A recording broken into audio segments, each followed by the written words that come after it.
Queridos espectadores, seguimos aquí en el programa Selva Oscura y para la tertulia del día de hoy nos acompañan dos invitados de lujos. Tenemos a Gustavo Sánchez y a Dante Urbina. Muchas gracias por estar aquí y a quien le cedo la palabra para que se presente.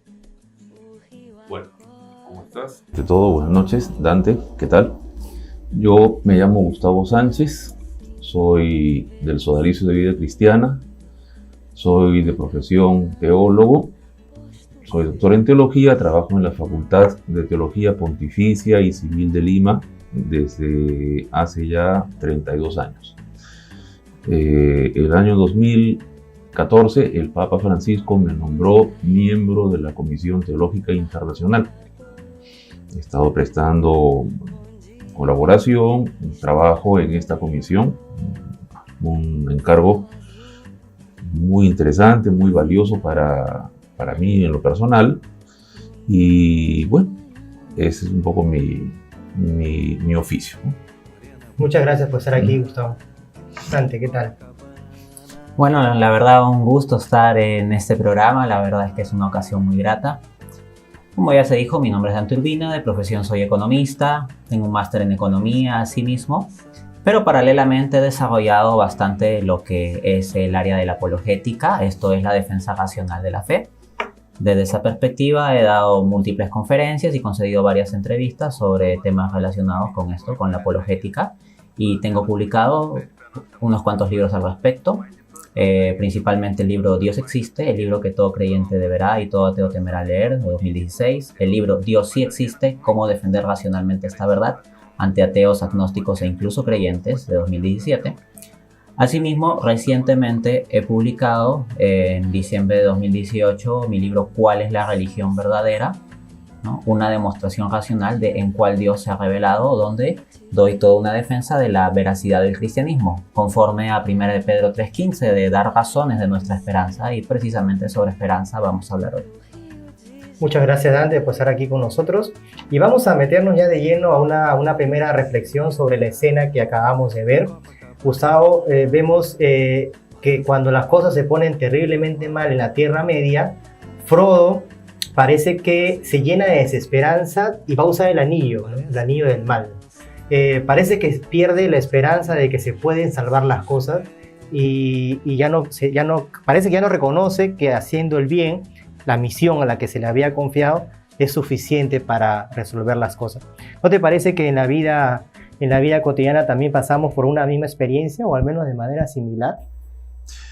Bueno, sí, yo pienso que la escena que hemos visto es reveladora, es muy interesante porque lo que plantea Tolkien en su obra es una situación de enfrentamiento del mal, un mal que se presenta pues como casi omnipotente, y un bien que se le enfrenta y que aparentemente desde una perspectiva puramente horizontal lleva todas las de perder.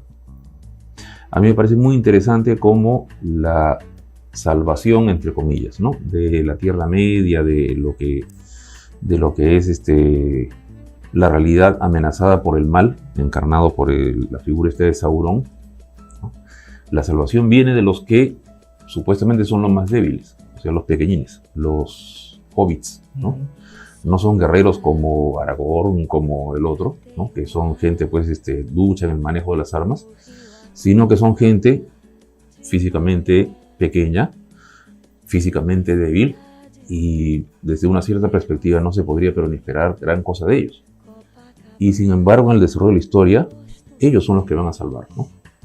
A mí me impresiona mucho una escena ya al final de la película casi, ¿no?, o de la saga, cuando es coronado el rey, pues el rey, ¿cómo se llama el rey? Aragorn, ¿no? Y todo el mundo se inclina pues ante el rey, ¿no? Y cuando el rey pasa delante de los 3 hobbits, o los 4, ellos también se quieren inclinar y el rey les dice, ¿no?, ustedes no deben inclinarse jamás ante nadie. Y el rey se arrodilla delante de los hobbits. Y todo el reino, ¿no?, se arrodillan delante de ellos. Esa escena me parece impresionante. ¿Por qué? Porque creo que es una imagen muy gráfica de lo que significa la esperanza. Tener esperanza ahora en este momento donde el mal parece campear pues a sus anchas, donde inunda todo y parece que es un mal invencible, ¿no?, puede llevar a pensar pues que hay que ser loco o iluso. Y sin embargo esa esperanza que a veces se ve pues tan débil, tan frágil, eso es lo que nos va a salvar. Tener esperanza es lo que nos va a salvar. Pero no una esperanza así, pues, vamos a llamar ideal o abstracta, sino una esperanza muy concreta, que es lo que nos ofrece la esperanza cristiana, justamente, ¿no? Y esa esperanza cristiana, o mejor dicho, la esperanza que tiene Sam en que el bien reine sobre la Tierra Media y por la que están luchando, Dante, ¿te parece también una especie de, por analogía, ¿no? Es la metáfora de la vida del cristiano?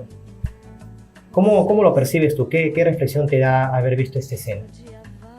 Sí, en efecto, El Señor de los Anillos es una saga que está permeada por la espiritualidad cristiana en cuanto es un mundo creado por Tolkien y el hombre habla de lo que hay en su corazón y Tolkien es un autor que es profundamente católico.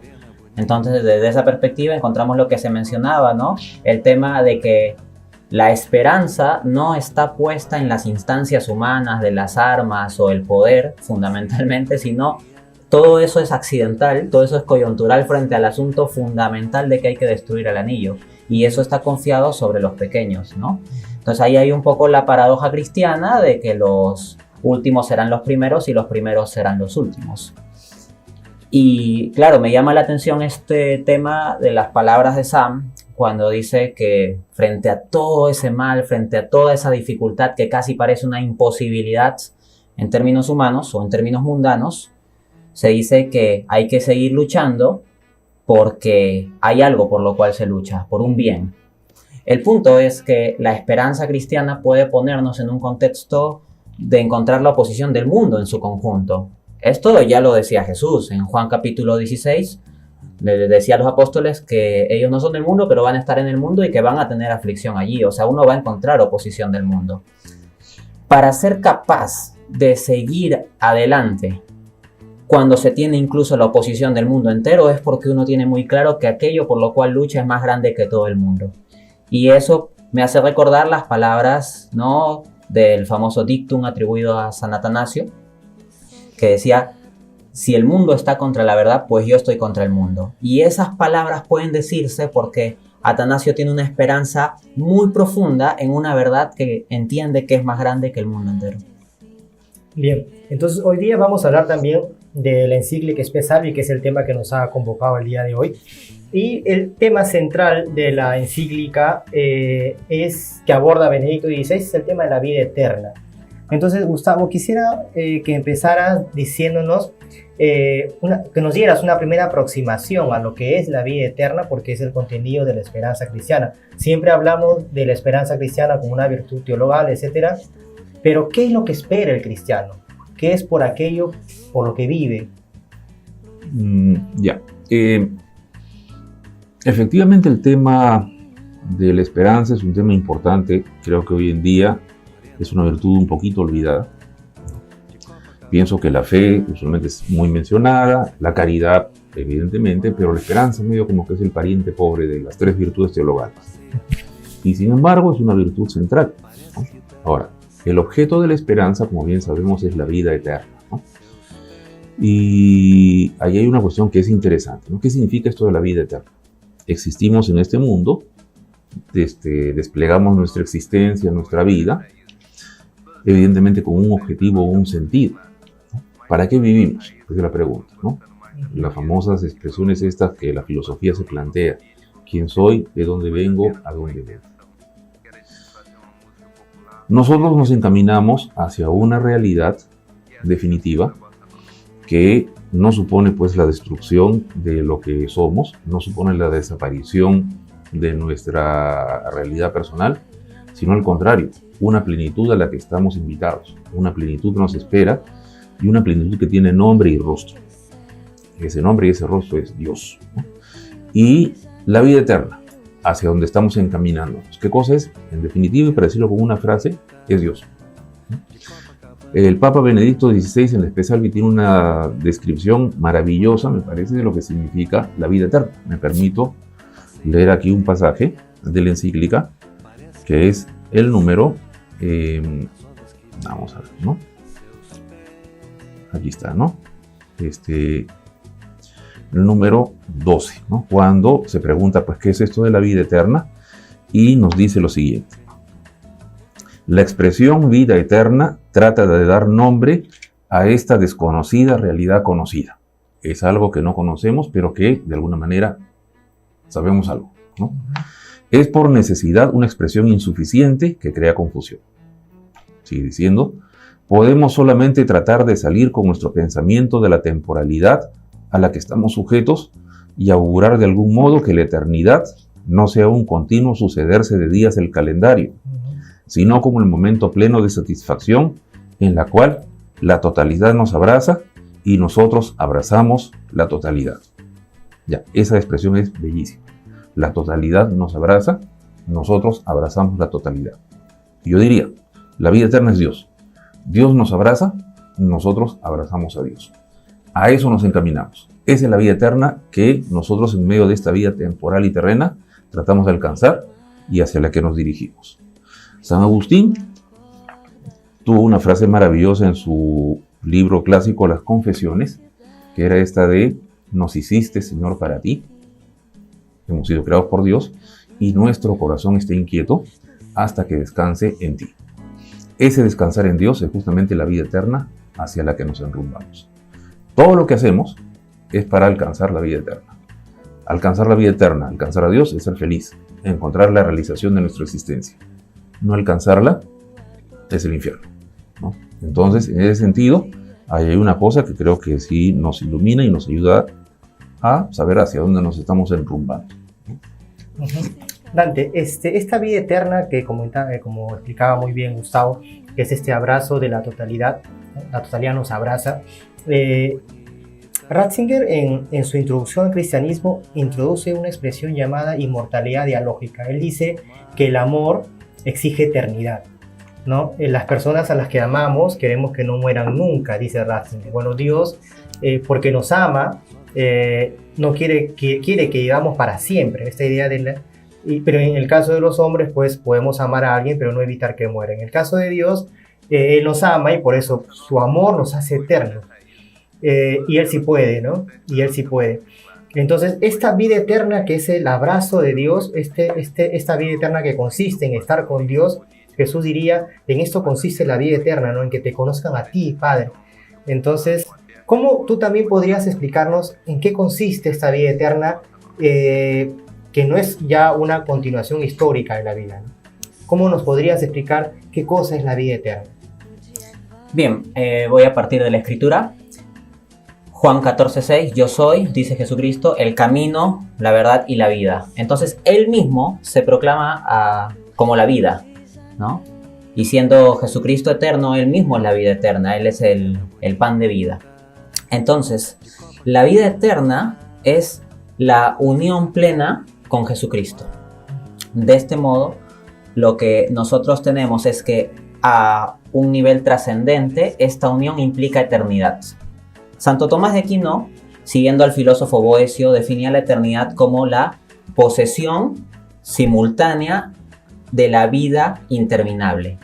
La posesión simultánea y plena de la vida interminable. Esto es bien importante porque muchas veces las personas que no profundizan sobre la fe o que tienen una visión caricaturizada de la fe, asumen que la vida eterna de la que hablamos los cristianos es como que vamos a estar en el cielo, ahí tocando unas arpas frente a Dios día tras día, tras día, tras día, tras día, tras día, y dicen, qué aburrido. Pero precisamente el concepto de eternidad, como bien explica Santo Tomás en la Suma Teológica, no es una omnitemporalidad en el sentido de un tiempo que se suceda indefinida o infinitamente, lo cual de hecho lleva a absurdos lógicos, sino la eternidad es una posesión simultánea de vida plena, es decir, es atemporal, es simultáneo, no hay un paso de tiempo. Entonces es una plenitud absoluta de estar unido a Dios mismo. De hecho, asimismo en la Suma Teológica Santo Tomás habla de la visión beatífica, que explica que es ver la esencia de Dios. Y que con ese contemplar la esencia de Dios, ver la esencia de Dios, estar unido a la esencia de Dios, pues uno es plenamente feliz, ¿no? Ahí se habla pues de lo que es la eterna bienaventuranza. Entonces, ciertamente en esta vida podemos percibir algo de esta maravilla, pero no llegamos a ver la cosa en sí misma, conforme a lo que enseña Pablo en Primera de Corintios capítulo 13, que en esta vida vemos como a través de un espejo, ¿no?, las cosas difusas, pero Pablo continúa: llegará el día en que lo conoceré todo, tal como Dios me conoce a mí. Entonces, esa vida eterna, en suma, implica una participación de nosotros en la vida de Dios, porque Dios por esencia es omnisciente. Pero Pablo lo que está diciendo en 1 Corintios 13 es que nosotros conoceremos todo tal como Dios nos conoce. Entonces Dios nos conoce de modo perfecto y absoluto. Y si nosotros vamos a conocer todo así, es que estamos participando de la omnisciencia de Dios. En suma, la vida eterna es la participación plena en la vida de Dios, que implica la participación en sus atributos, dada la simplicidad divina, en la felicidad de Dios, en el amor de Dios, en el conocimiento de Dios, en la eternidad de Dios. En suma, felicidad absoluta. O sea, me está diciendo un poco que la vida eterna sería como un instante que se hace eterno. O sea, es el instante, y ese instante queda para siempre. No hay un antes, no hay un después, no hay el correr de los días, etcétera, sino es un instante que no acaba, ¿no? Es solo un instante, y ese instante que no acaba. Pero quisiera, Gustavo, que pudieras profundizar un poco más sobre el tema del conocimiento. De hecho, hemos dicho que Dios crea al hombre por amor, pero luego le plantea un diálogo, porque apela también a su inteligencia. Es un Dios que ama al hombre, que lo crea, que lo ama, pero que luego lo invita a un diálogo. Y ese diálogo tiene como finalidad que el hombre conozca a Dios. Y la vida eterna consiste precisamente en eso, en que conozcamos a Dios. Pero ese diálogo empieza ahora. Sí. ¿No? ¿Nos podrías ilustrar un poco más ese tema, por favor? Bueno, para llegar a la meta, evidentemente se necesita primero saber a dónde se va. Saber quién me invita, saber cómo es esa persona que me invita y cómo debo responder. Entonces, evidentemente, la esperanza supone un conocer, ¿no?, hacia dónde voy, quién me está llamando y por qué tengo que ir hacia donde se me llama. Ese conocer es la fe. Entonces hay un elemento ahí. La esperanza presupone la fe. Y la esperanza y la fe presuponen que aquello que yo conozco, que se me revela, vamos a decir, ¿no?, la convicción, la confianza en que yo voy a llegar a la meta que se me está invitando, ¿no? Eso hace que la persona que conoce y que confía ame. Es decir, que se entregue a aquel que lo está llamando, a aquel que le ha dado todo, comenzando por la existencia y lo necesario para alcanzar su felicidad. Y encontramos así que en la vivencia cristiana aparecen pues la fe, la esperanza y el amor. Ahora, la fe y el amor, que en un sentido pues son decisivas y el comienzo y el fin, solamente pueden permanecer en el tiempo gracias a la esperanza. Un famoso poeta francés, Charles Péguy, decía que la esperanza es la niñita de nada, así la llamaba, que lleva de la mano a sus dos hermanas mayores, la fe y la caridad, o la fe y el amor, por los caminos pues a veces accidentados de la existencia y del tiempo. Entonces yo pienso que allí efectivamente hay un conocimiento y debemos crecer en ese conocimiento, debemos crecer en nuestra vida de fe, ¿no?, sabiendo que la fe no es lo definitivo. Lo definitivo es lo que he dicho Dante, el llegar hasta Dios y contemplarlo cara a cara, donde conoceré como soy conocido y no como ahora a través de una mediación, ¿no?, que es justamente la fe. Y la caridad, desde ahora ya la vivimos. Hoy en día se puede vivir la caridad no por el esfuerzo que podamos hacer para vivirla, sino porque Dios nos la regala como un don. Entonces, la virtud teologal de la caridad es un don que el Señor nos ha dado y que nos permite amar. Vamos a poner una figura. De repente no, con seguridad, no con la misma cantidad con la que Dios ama, pero sí con la misma calidad con la que Dios ama. Aunque sea un poquito, pero ahí está. Entonces, ese es un elemento que pienso que vale la pena resaltar, ¿no? Las tres virtudes teologales hoy en día están juntas. No se puede vivir la esperanza si no se vive al mismo tiempo el amor y la fe. Pero lo definitivo será la caridad. Porque cuando ya lleguemos a la meta, ya no habrá esperanza. La esperanza se habrá realizado. ni tampoco fe, porque lo que veíamos en mediación ahora lo veremos directamente. Entonces, hay un elemento que creo que vale la pena, ¿no? Y por lo mismo la esperanza se irá alimentando también con una vida de fe intensa, evidentemente, y con una vida de caridad también intensa, ¿no? Entonces, no hay que perder de vista eso. Gustavo mencionó la palabra fe como digamos que el sustrato de la esperanza. Dijiste que la fe presupone la esperanza. De hecho, Ratzinger lo dice cuando afirma que la fe es la hipóstasis de lo que se espera. La prueba, no dice convicción, porque la convicción puede ser subjetiva y la prueba es algo más objetivo. Dice, la fe es la hipóstasis, o sea, la sustancia de lo que se espera, la prueba de lo que no se ve. Y la esperanza cristiana, Dante, nos da pruebas. O sea, no es una espera químicamente pura, no es una espera vacía, sino que mientras esperamos, ya nos otorga, ya se nos es otorgada estas realidades esperadas como la vida eterna. ¿Cómo podemos explicar esto a los que nos escuchan, a los que nos ven? ¿Cómo podemos tener esa prueba de lo que se está esperando para que nuestra espera sea realmente válida, ¿no?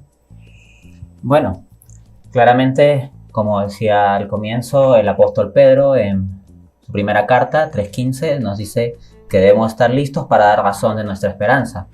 Si se dice así en la Escritura, es porque tenemos elementos para precisamente justificar por qué es razonable esperar lo que esperamos, ¿no? Desde esa perspectiva nos encontramos, por ejemplo, en el Antiguo Testamento que Dios ya da garantías de por qué es que hay que confiar en Él como el único Dios verdadero. Cuando saca a los judíos de Egipto, a los hebreos, ¿no? Realiza milagros, ¿no? Realiza milagros ciertamente. Asimismo, a lo largo de la historia de salvación vemos continuas intervenciones de Dios mostrando que Él está ahí presente. Pero obviamente lo que es el punto máximo es Jesucristo mismo, ¿no? Entonces, el punto clave de la esperanza es la muerte y resurrección de Jesucristo. Porque si Dios mismo ha tomado carne por amor a nosotros, entonces, pues, ¿qué mayor confianza podemos tener que en eso? ¿No? Pero el punto es qué garantía hay de ello. Bueno, si podemos establecer históricamente que existió alguien llamado Jesucristo que realizó un ministerio de 3 años, ¿no?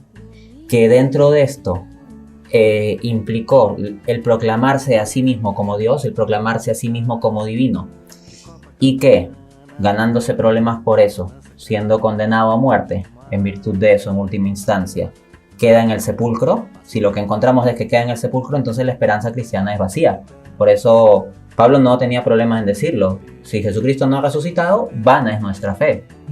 Pero para que Pablo diga eso, él viviendo en el propio siglo I, en el contexto histórico en que estaban vivas muchas de las personas que estuvieron durante la crucifixión de Jesús y los hechos en torno a eso, si Pablo se atreve a decir si Jesucristo no ha resucitado, vana es nuestra fe, es porque él tiene clara garantía de que Jesucristo sí ha resucitado. Entonces encontramos, por ejemplo, en 1 Corintios capítulo 15, que Pablo hace referencia a que varios han visto a Jesús resucitado. Dice que lo vio Pedro, los 12, y que incluso 500 personas lo vieron.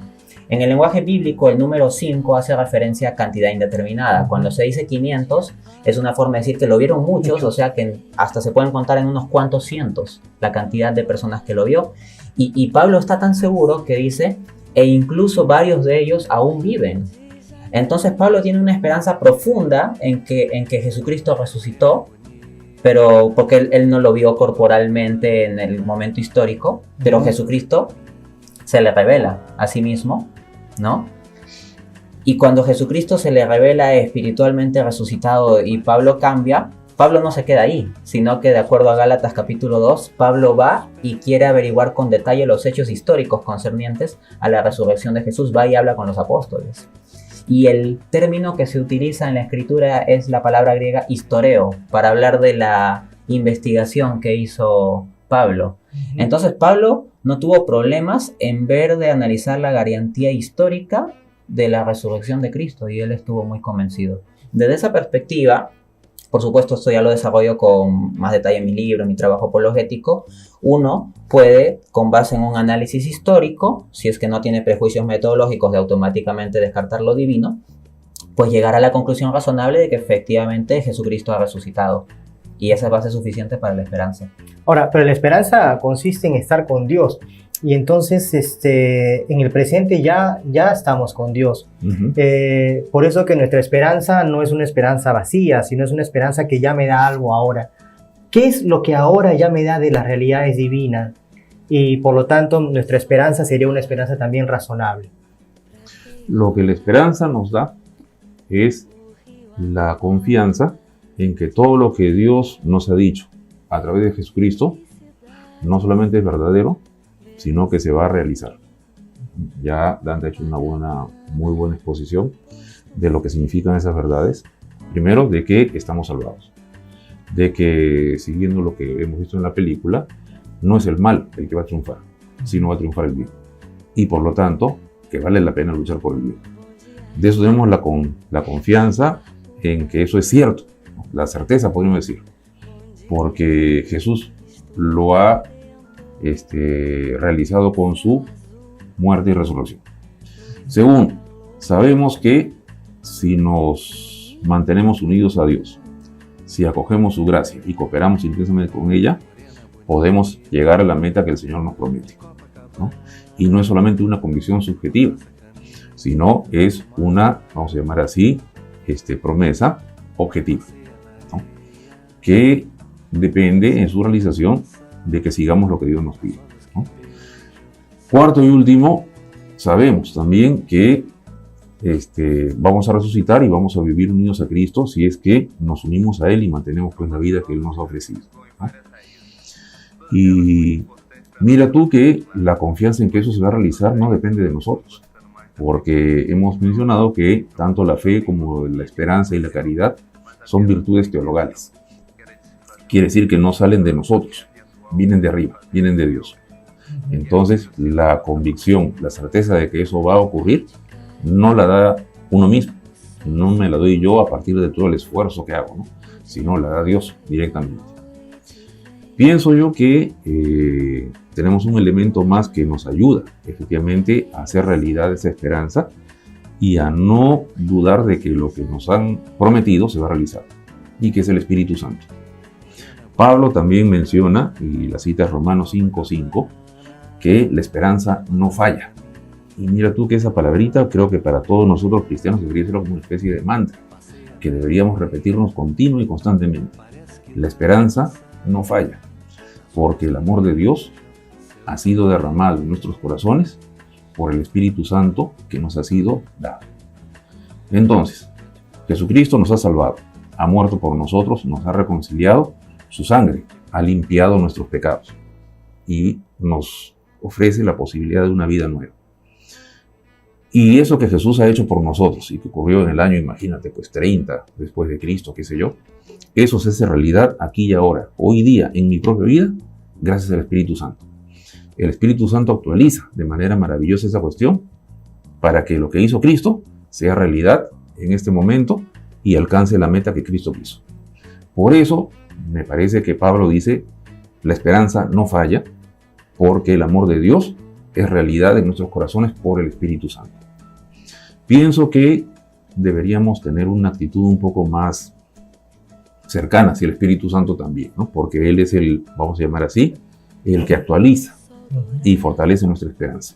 Y en ese sentido, es una cosa buena y valiosa, ¿no? De hecho, hablando de que este concepto de que la esperanza no falla, Dante, Ratzinger dice, la esperanza cristiana es fiable. Y uno se pregunta, ¿cómo me puedo fiar de esta esperanza? La respuesta es porque ya te da algo de esa realidad esperada. Y esa sería la prueba de que lo que esperamos es cierto, ¿no? Porque mientras esperas ya te lo otorgo. Y eso que te otorgo es de lo que te sirve como para que te fíes que lo que está por venir es cierto. Y a esto, bueno, no he encontrado todavía la cita exacta en la que Ratzinger habla sobre este término de realismo escatológico, es decir, como que las realidades esperadas ya están presentes ahora. Por ejemplo, ¿podríamos explicarnos un poco antes el tema por ejemplo, si la vida eterna consiste en estar con Dios, en el presente ya estamos con Dios, por ejemplo, en la Eucaristía? Entonces, y esto hace fiable, pues, que lo que esperamos ya lo tenemos ahora, ¿no? Uh-huh. En efecto, o sea, independientemente de los argumentos históricos, filosóficos, la experiencia de Dios ya nos da una base fiable a nivel personal, subjetivo, para perseverar en esta esperanza, ¿no? Precisamente mi metodología apologética yo distingo esas cuestiones, es decir, a nivel intersubjetivo, en términos de convencer a otro de las razones de nuestra esperanza, uno requiere argumentos externos, argumentos que puedan ser también percibidos por la otra parte, la razón, la historia o la escritura, si estamos con alguien que acepta la escritura como fuente. Pero en términos personales de uno mismo, pues la evidencia clara de la vida de Dios que ya comparte uno en cierta medida, pues es eso, ya es evidencia. Realidad. En efecto. Y Jesucristo ya lo decía, ¿no? El reino de Dios ya está entre ustedes. Entonces Jesucristo habla del reino de Dios como algo que ha de venir, pero al mismo tiempo hay un pasaje en que dice el reino de Dios ya está entre vosotros. Entonces hay esa dimensión, y ciertamente, como decías, en la Eucaristía tenemos parte de la vida eterna. De hecho, al sacramento de la Eucaristía también se le conoce como viático, en el sentido de que es una vía que nos dirige hacia lo celestial, pero también nos da desde ya una realidad, porque Jesucristo está ahí presente en su cuerpo, alma y divinidad. Y si lo que estamos diciendo es que la vida eterna es estar en unión con Dios, pues claramente en la Eucaristía tenemos eso pues en un grado maravilloso, ¿no? Y real, porque es presencia real. Presencia real. Esta vida eterna, Gustavo, que nosotros esperamos y que ya desde el presente podemos también, saborearla, vivirla, lamentablemente en la historia han surgido intentos de reemplazarla, ¿no? Ha habido en el pensamiento moderno, desde el mismo Papa Benedicto lo dice en su encíclica, que cuando surge esto de la revolución científica, se quiere crear, el hombre tiene la pretensión de reemplazar esa vida eterna por una vida terrenal, una vida que digamos que su motivación puede ser buena, o sea, apelar también a la razón para comprender las realidades humanas, pero luego poniendo solamente su esperanza en lo que el hombre puede hacer y así construir una sociedad, una nueva torre de Babel construida solamente por el hombre, el reino del hombre. Entonces, ¿qué reflexión ves tú cuando Ratzinger habla de que se han falseado estas vidas eternas y han sido reemplazadas por utopías negativas?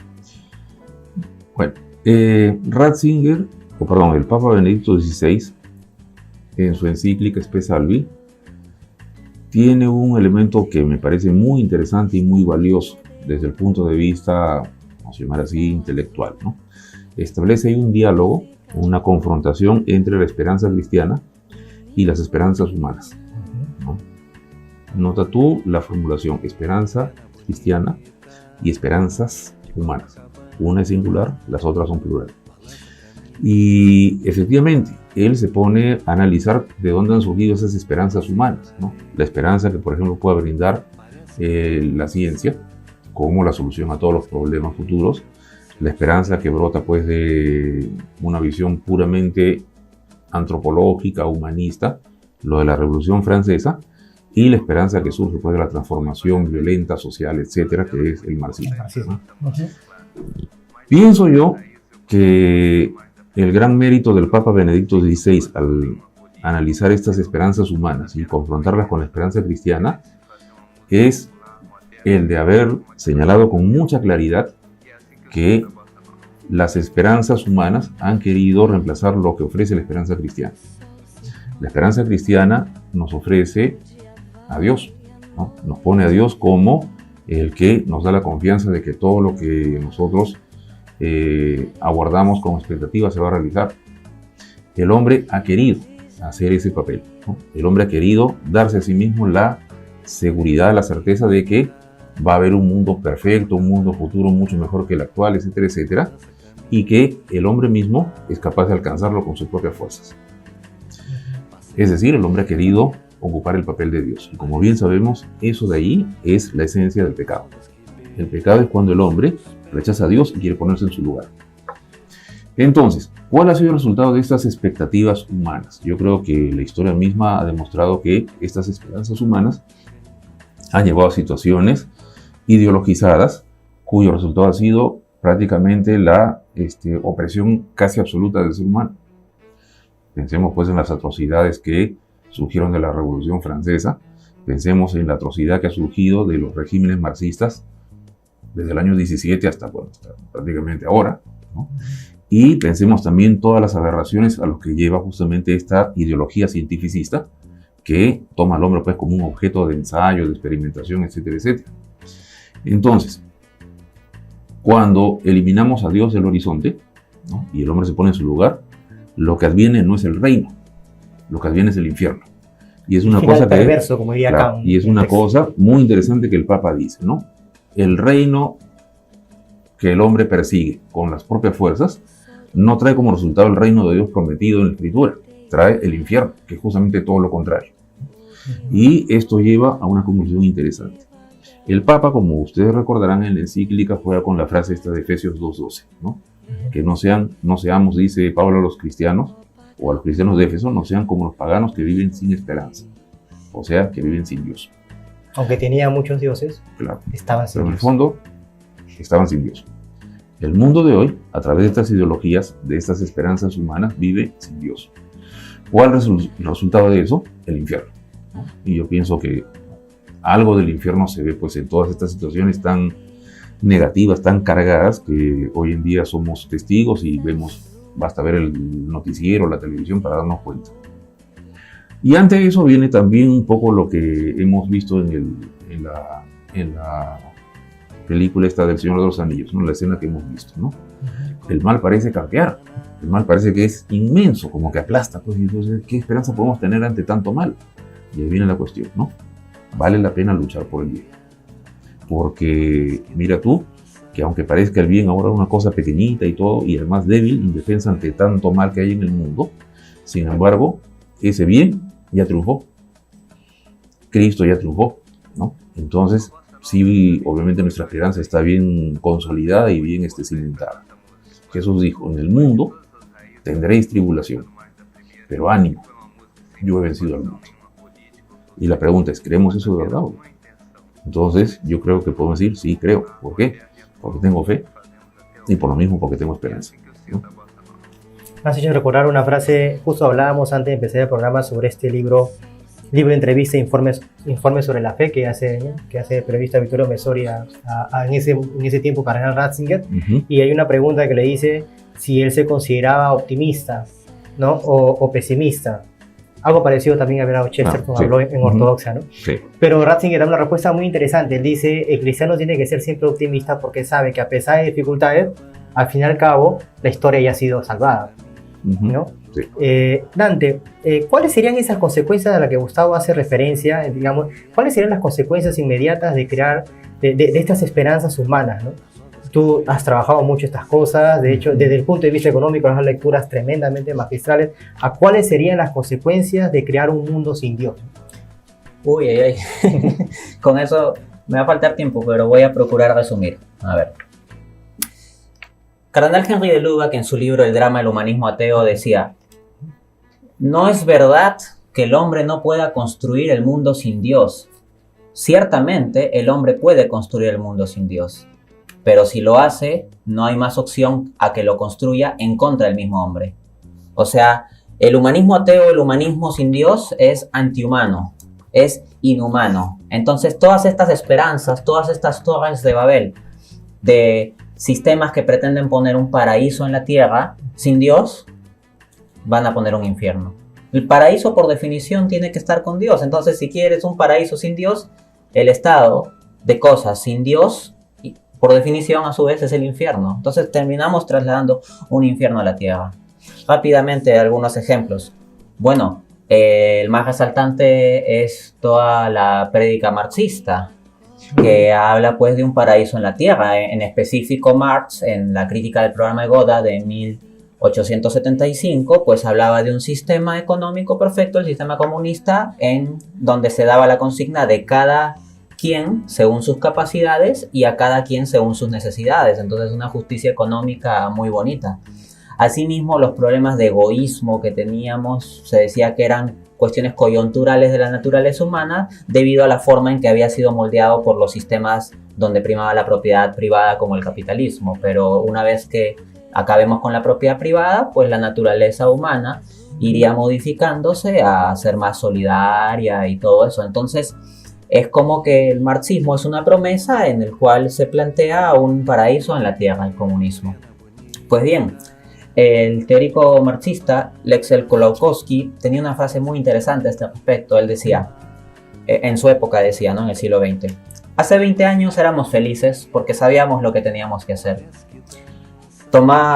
Realizábamos una revolución violenta, tomábamos los medios de producción, no expropiábamos a los expropiadores y problema solucionado.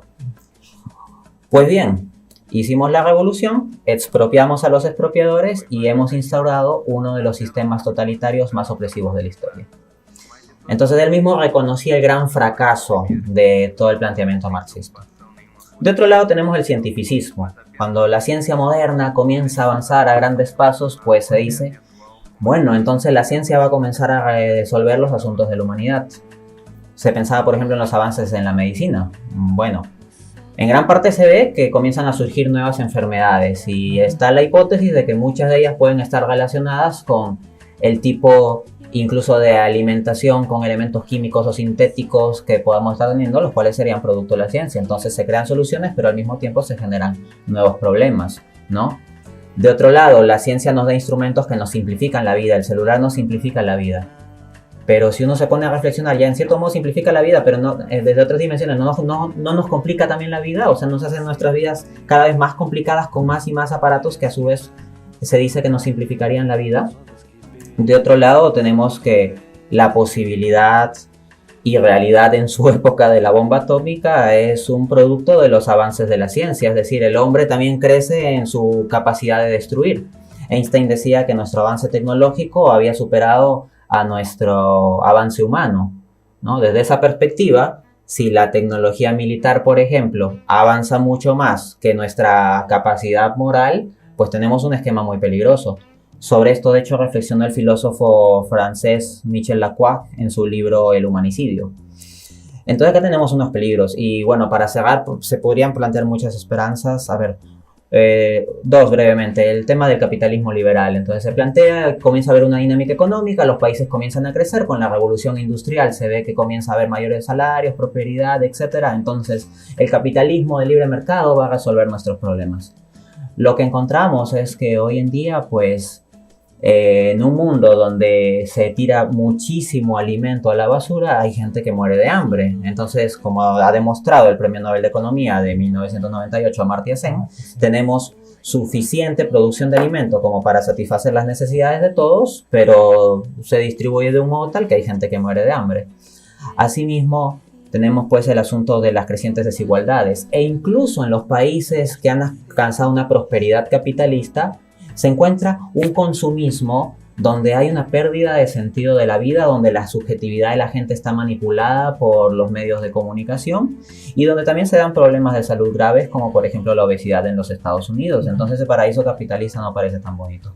Finalmente, para cerrar, la proclama posmoderna, decir, bueno, ya murieron todos los metarrelatos de la modernidad, no hay absolutos, todo es relativo, disfrutemos de la vida como podamos. Bueno, ese metarrelato posmoderno es eso, o sea, ese rechazo de todos los metarrelatos es un metarrelato también, porque busca explicar todo diciendo que todo es relativo, eso es una proclama absoluta. Pues bien, ¿qué es lo que tenemos? Que en países altamente posmodernizados, si se puede utilizar el término como los países nórdicos en lo que es su cultura, encontramos que tienen prosperidad económica, estabilidad política, aunque eso se está poniendo en cuestión últimamente con el tema de las inmigraciones y todo eso. Pero lo que ya se venía viendo desde antes es que hay una muy alta tasa de suicidio de jóvenes. El punto es que si la política es estable, tienen trabajo, hay prosperidad económica, derechos sociales, todo ok, ¿por qué se suicidan? Bueno, porque hay una falta de sentido. Entonces, todas estas esperanzas humanas e incluso la proclama alegre y cínica de la posmodernidad de, bueno, ya no hay esperanza, vamos a divertirnos, todos han terminado en fracaso. Interesante. Y esto que dice es interesante de los países nórdicos. O sea, un elemento que también es de destacar ahí es que viven sin Dios. Por lo tanto, siguiendo la enseñanza del Papa Benedicto XVI en Espresalvi, viven sin esperanza. Y como no tienen esperanza, bueno, se suicidan, ¿no? Uno, ¿por qué se suicida? Porque no tiene esperanza. Así de sencillo, ¿no? No tiene esperanza de que la cosa cambie, mejore o venga algo bueno. Entonces, esa alta tasa de suicidios que se da, bueno, en Japón también hay una altísima tasa de suicidios, es porque son gente que evidentemente puede alcanzar un nivel económico, político, etcétera, muy alto, pero la gente en particular, cada persona de las que están ahí, ¿no? Quizás pues no encuentran un sentido, no tienen esperanza y por lo tanto les falta lo esencial, ¿no? ¿Y a qué se debe esa falta de esperanza? Que no tienen a Dios. Yo estoy seguro que en los países nórdicos, en muchos países de Europa, lamentablemente pues así se ha llegado a una situación tal de ateísmo, de indiferencia religiosa, que bueno, no tienen pues así un sentido para sus vidas, un futuro positivo que avisorar, entonces dicen, estoy sobrando aquí, ¿no? Eso es interesante, la esperanza no es una cosa, pues vamos a llamar así, accesoria, ¿no? Es una especie de... Es un mero optimismo. No es un mero optimismo, una cosa pues de lujo en una sociedad que de repente tiene todo. No, la esperanza es esencial. Así como el hombre sin comida se muere, así ya estamos viendo. Sin esperanza, se muere o se mata, ¿no? Y eso creo que es una cosa muy, muy importante para que nosotros, que pensamos que el Señor nos invita pues a realizar una tarea de evangelización y de apostolado, seamos testigos no solamente de la fe y sepamos llevar fe a otras personas, sepamos llevar también esperanza, ¿no? Sepamos también llevar esa esperanza a otros que de repente cuánto la necesitan, ¿no? Seamos testigos de la esperanza. De hecho, la encíclica termina un poco así, ¿no? En la vida, bueno, nos habla acerca de que durante mucho tiempo los hombres se guiaban de las estrellas para llegar a su destino, para navegar, etcétera, ¿no? Y que, de modo que usa la metáfora de la estrella como guía, ¿no? Como guía y pronto nomás hacia la estrella de la esperanza es Cristo, dice, pero también necesitamos de pequeñas estrellas. Habla de María como estrella de la esperanza y también habla de otras personas, ¿no? Como dices tú, de pequeñas estrellas que nos puedan ayudar, que nos puedan conducir hacia la vida eterna, hacia esa vida esperada que ya podemos desde ahora gozar. Para ir terminando, porque el tiempo es cruel y salió rápido, vamos a un par de reflexiones finales, porque también ya la historia, como dice antes, nos ha confirmado que las esperanzas humanas, que también desarrollas un poco en tu libro sobre Benedicto XVI, estas esperanzas humanas siempre terminan en un fracaso. Pero San Pablo habla de recapitular luego todas las cosas en Cristo.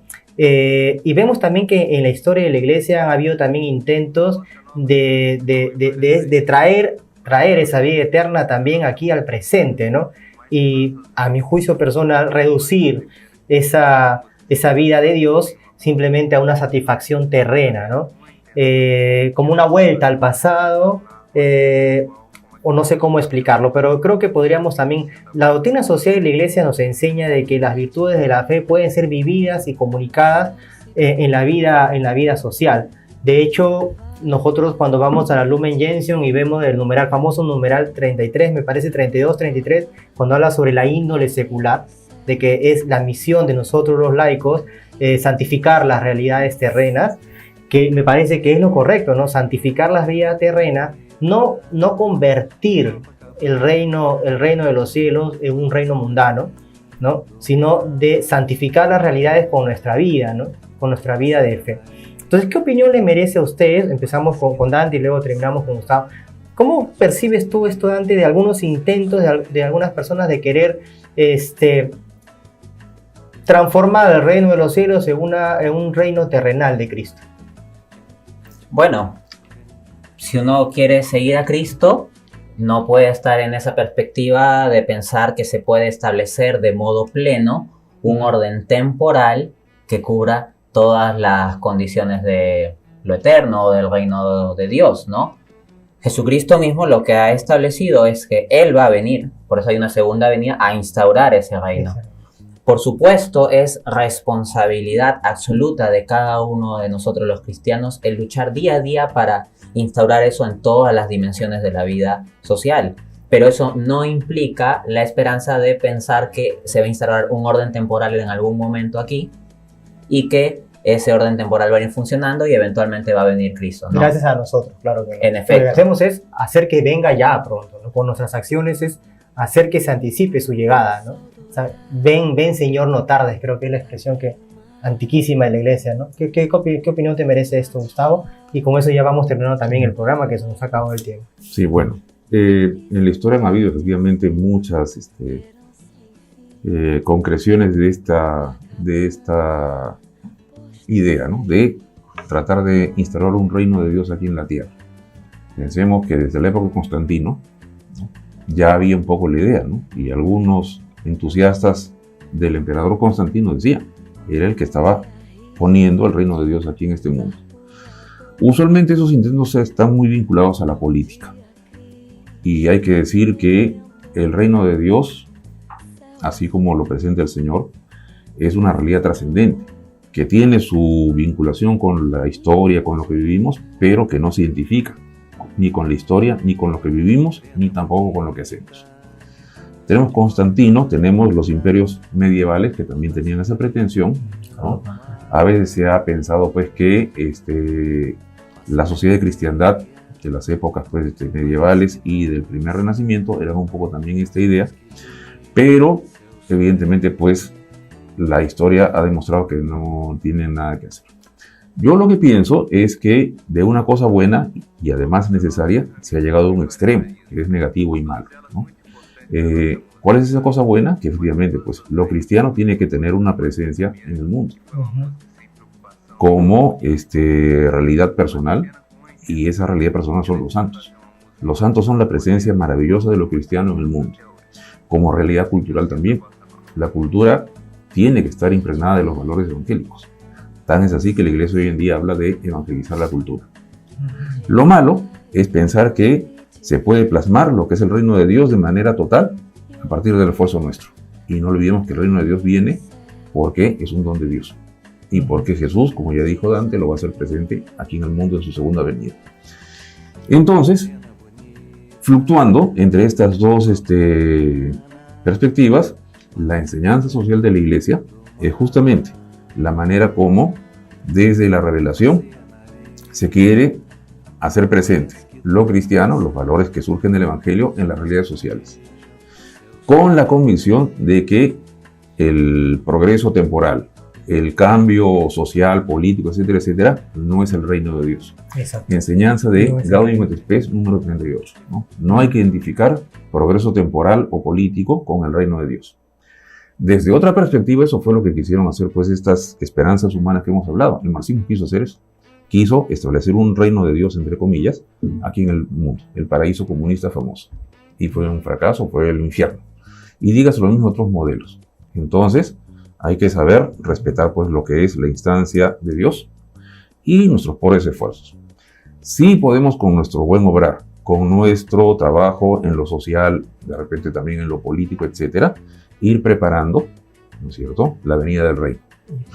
Pero preparar la venida del reino no es establecer el reino. Son dos cosas muy distintas, ¿no? Parece que ha quedado muy claro con la última reflexión de Gustavo. Bueno, tenemos que despedirnos, no sin antes agradecer a nuestros invitados. Muchas gracias, Dante, muchas gracias, Gustavo. Y también a nuestros espectadores que nos siguen siempre a través de las redes. Y bueno, no me queda más que decir que nos vemos de nuevo en marzo, como siempre, a las 8 de la noche y en vivo por Catholic Go. Y ya saben, lo bueno se comparte.